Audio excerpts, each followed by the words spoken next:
some work. It was on a fixer-upper. Oh yeah, it was. And I thought, oh no, my client doesn't want to do that much work. Like, he wants to move in.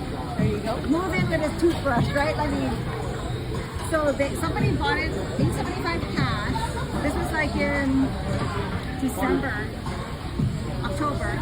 They bought it cash. October. They bought it cash in October. And then they bought it back on the market at 1.2. Oh, After they fix it up.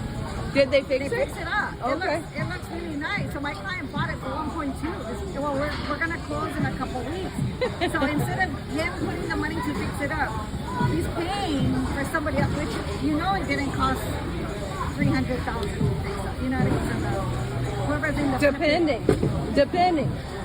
We're fixing up one right now, and it's pretty high.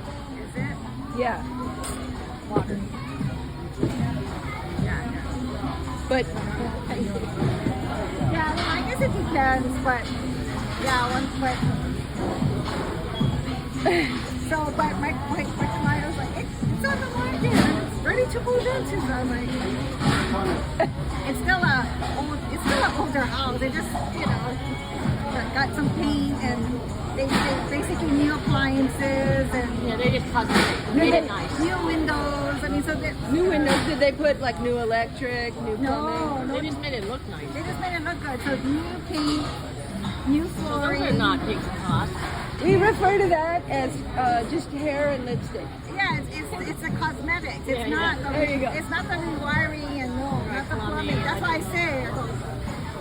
Okay, but some people they don't want to deal with the contractor. They just want to move in. Right? As long as they know, I can understand. as is where it is.